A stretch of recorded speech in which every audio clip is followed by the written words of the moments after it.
Alright, in this video I'm gonna be giving somewhat of a tutorial on how to beat Black Waltz EX2. You can use the same strategy to pretty much beat EX1 as well. So let's dive right in. So for Cloud, this is my setup. I have the what's this called again? Zidane's sword. I have Zidane's sword right there. I have Zidane's costume as well, and I have bandage sword. You're gonna need to have some sort of MDef up that buffs the whole party. So it's either you have Cloud or you have Matt, or I think Red 13 can do the same as well.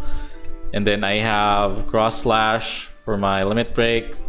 For my sub equip, I have Killer Hornet for boost P attack and boost physical ability potency, and then I have Thorn Wing for boost attack and boost speed def. And the reason I have Thorn Wing instead of a boost physical attack, because I've already maxed out my P attack, so I don't need like any more P attack. Boost P attack will be wasted, so instead I opted to increase another attack stat, which is the all attack. And then here is Black Whiskers for the P attack, of course. And then for materia, you're gonna need, of course, a magic triangle Ruinra, and then these two are just stat sticks basically. And then for Sephiroth, I have Kuja's attire, and then here we have Shinra Blade Model 1. This is gonna be Sephiroth's main damage dealer, because this is the only, I think this is the only weapon Sephiroth asset has that does non-elemental damage. So you need non-elemental damage for Black Waltz Ruin. And then of course for his secondary weapon, you're gonna need the Spirit Blade. Pretty much any weapon that can lower M attack will work for this. So if you don't have Sephiroth's Spirit Blade, you can use Tifa or anyone else that can lower M attack. Then level 8 Astral Gate. And then for the sub, we have Mithril Saber for the M attack and boost ability potency. We have Edged Wings for the boost M attack. And then for HP, I'm using the Butterfly Edge, mainly because of this boost limit break potency. This increases Sephiroth's damage by a whole freaking lot, guys. A whole freaking lot. For materia, you're gonna have again a triangle magic Ruinra, and then you want a Cura on any other one of your 3 characters, because Aerith's heal will not be able to keep up, and this one's just a stat stick. So moving on to Aerith, of course we're gonna use Garnet's Gown, and then I have Sun Umbrella. Sun Umbrella is very crucial to this fight if you don't have a lot of damage. So if you look at here, let's take a look at our stats here. So normally you would want like 2.5k on Cloud here, or your main DPS. If you don't want to, like, you know, if you want it to be really easy or somewhat easy, you would need a lot of damage for this fight, honestly. And the only reason I was able to make it is because I was able to push my other 2 party members to a very high, like to around 2k damage as well. Like for EX1, I managed to do this differently because I didn't need Bandage Sword. So I had 2.5 damage on Cloud for that one. But you can still use this exact same strategy for EX1. It's just like the problem with EX2 is that it casts the triple Waltz magic attack twice on the very first phase of the fight. So that's why this is very important. You're gonna want to, you know, buff yourselves to high as much as possible. So going back to Aerith, we need a Fairy Tail for the heals, of course, and then for the limit break, you're gonna want to put, well, at least for me, I needed Seal Evil because I was lacking damage. So it depends on your setup. If you don't need damage, you can go for Healing Wind if you want.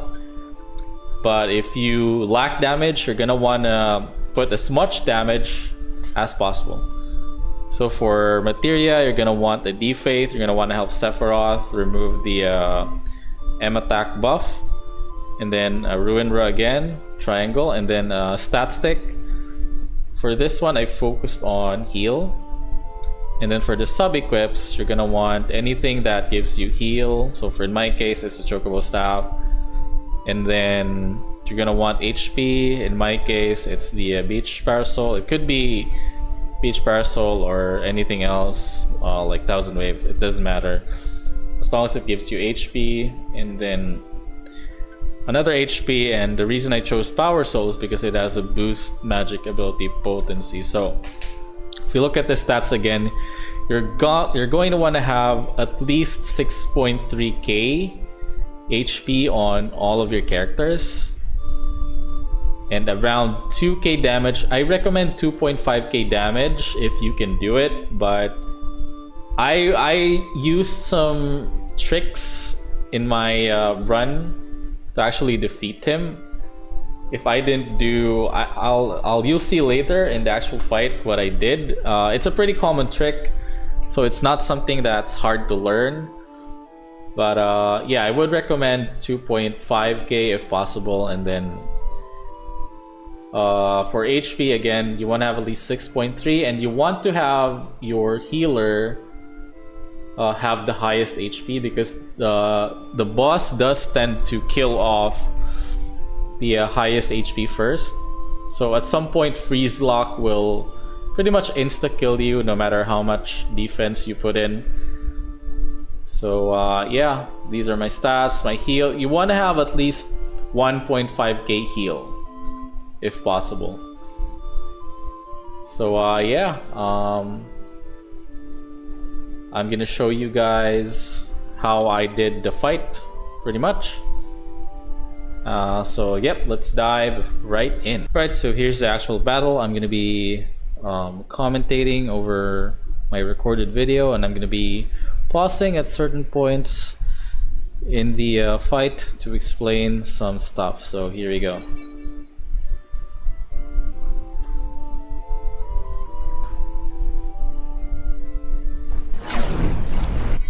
Alright, so first off, you want to debuff. As soon as you have your debuff up, make sure you debuff all the way down to 0. Alright, and then get ready to switch to defense. The first phase is pretty easy, as long as you have the right setup. You're gonna tank that, gonna soak it all, and then I'm switched to Sephiroth here so I can heal Cloud. Cloud has the lowest HP out of all of us, so just to be safe, I wanted to heal him in case I mess up. So here you want to heal, and you want to like raise your MDef to 3 tiers if you can, because that way you can really soak up all the damage.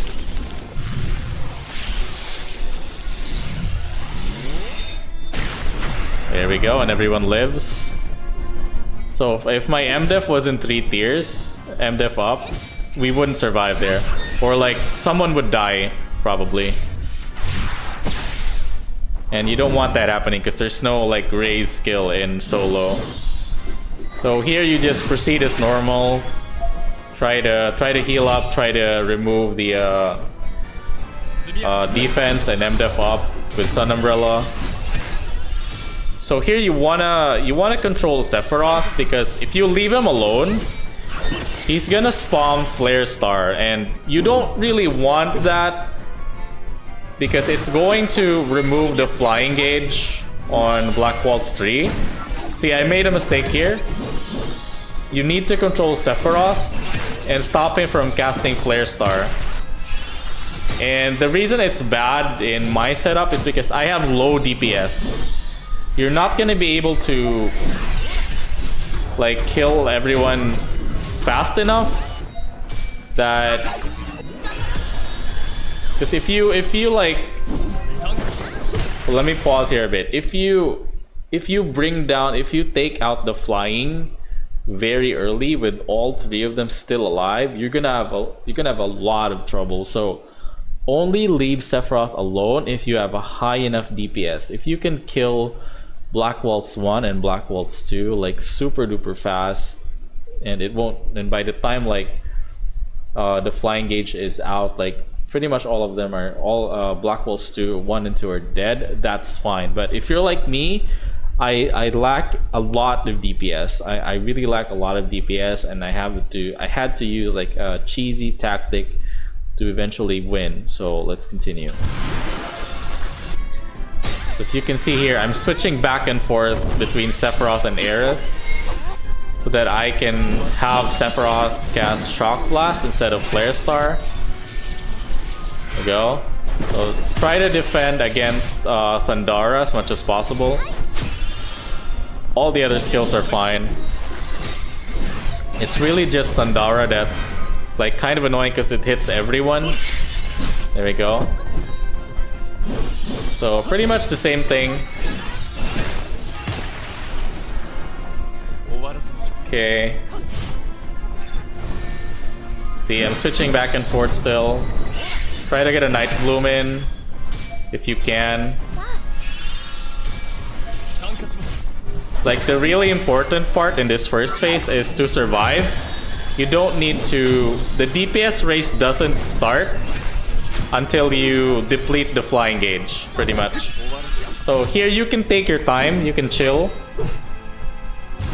So here I'm holding all my limit breaks because I'm going to use my limit breaks during the flying gauge. I know it sounds weird, but if in case you guys don't know, your limit breaks actually take into account both your magic and physical attack. So when you hit him with flying, it's actually going to hit even harder than without the flying gauge. And the reason for that is during his flying gauge, he takes more magic damage. His magic defense is pretty much decreased.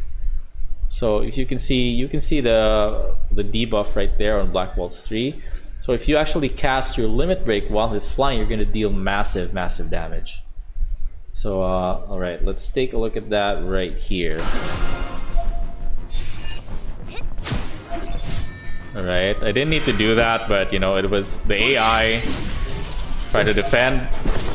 So if you guys can see, I try to defend from Thundara as much as possible. Alright. So before you want to cast your... So another thing to consider here, before you want to cast your limit breaks, you want to debuff Black Waltz 3 so that he takes the most damage as possible. So what I'm gonna do here, what I'm about to do here is I'm gonna set it up. I'm gonna set up the debuff even before Black Waltz 2 dies, because if you cast it after Black Waltz 2 dies, Black Waltz 3 is going to cast a 5-tier debuff on your highest M attack character. So in my case, it's I think it's Aerith or Sephiroth, either of them. But so you wanna release your limit breaks before he casts that. So that's why I'm setting up Sun Umbrella right before Black Waltz 2 dies. So let's continue.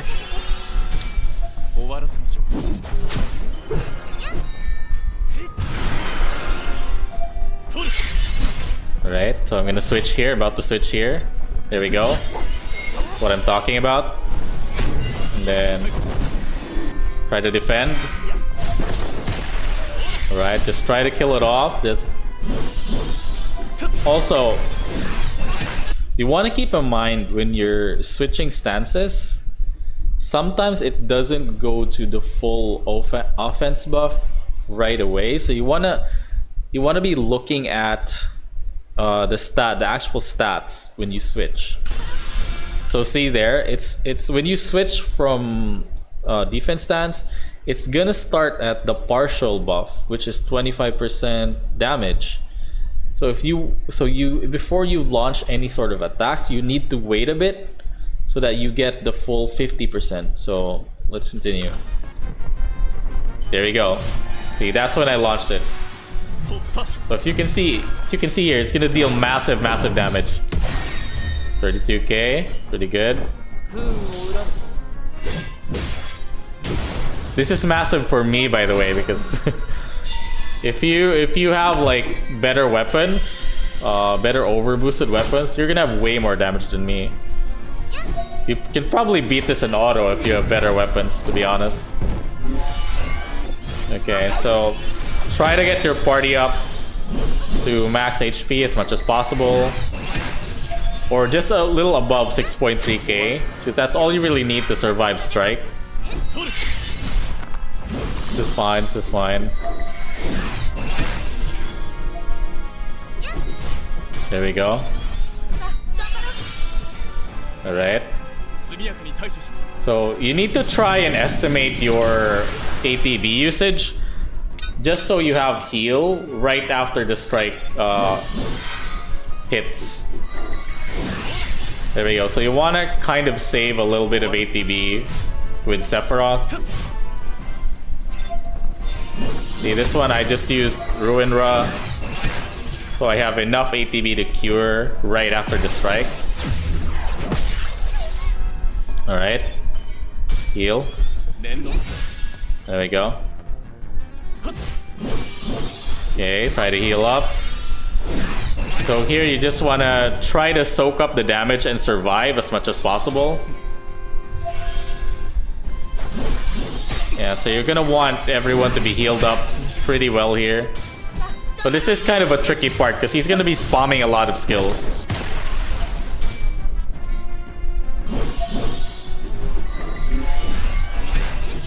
Right. Okay, right after that he's gonna cast Freeze Lock, so try to save your ATB so you can just spam it. Okay, we're good, we're good.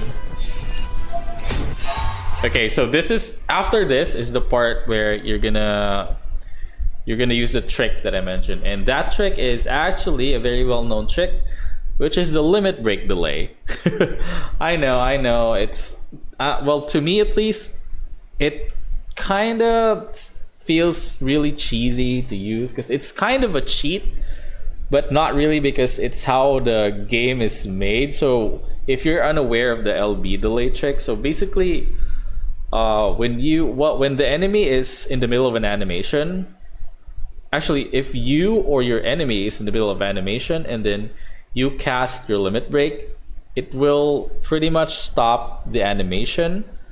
And then after the limit break, you're gonna have to like recast the whole thing. If you have a long ass animation, or if the boss has a long ass animation, he's gonna have to redo the whole thing. And what that does is give you more time to charge up ATB and actually deal more damage. I know, right? It's kind of a stupid thing, but I can't think of a way. I can't think of a way that they could kind of fix this.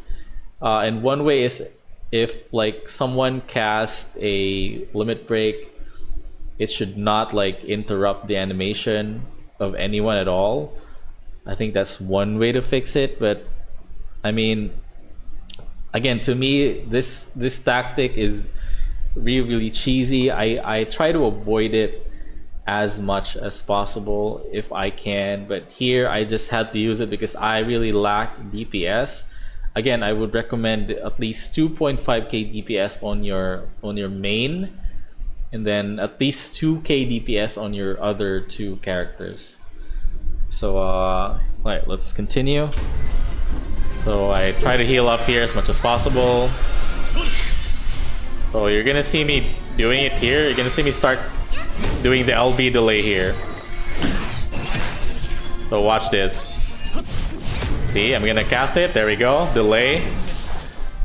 So this really only works for bosses that have really long ass animations, because it's very easy to time, and it's actually useful because you can charge ATB. There we go. I do the same with Sephiroth. I'm about to do the same with Aerith soon. So I did have it charged up there, sadly, but you get the drill. You get the drill. So I'm gonna use it later probably. Yeah, it's too late to use it here. it becomes very crucial to use it later on when he's at the very last phase. Alright, this is good. This is good. So you really just want to survive all the way to the last phase. So this is pretty much the last phase right after this. So as you can see, Air's gonna survive. You do not need to heal here. Just throw DPS as much as possible. You want debuff as much as possible. So you're gonna, I'm gonna throw a Night Bloom here. So the moment he stands up to like freeze lock you, that's when you LB. So watch as I'm gonna do it here. Watch, I'm gonna do it here. Alright. So the moment he cracks his bones, there we go, there we go. You're gonna hear it. It's very audible. The moment he cracks his bones, that's when you activate your limit break. So it's gonna buy you more time and damage. Yeah, this is... Oh, wait. Yep, there we go. So it's unfortunate here that he killed Sephiroth. It would have been better if it would air it, but you know, RNG is RNG. So here I'm gonna do exactly the same thing with Cross Slash. So I just threw a Night Bloom there. There we go. Alright, he's gonna do it. Crack bones. There we go, limit break. And this was a really close call. Because he's gonna target Cloud next for some reason. I don't know. The AI is really weird. There we go, we won. And that's it. I got the title, I got the crystal. So you can use exactly the same strategy for EX1 if you haven't completed EX1 yet. But you're not gonna need the MDef buff for EX1 because he's not gonna cast the triple Waltz attack at the very beginning twice. So he only does that in EX2. So there we go, we got the title and we got the crystals. So again, I really don't like using this tactic because there's really no skill to it, to be honest.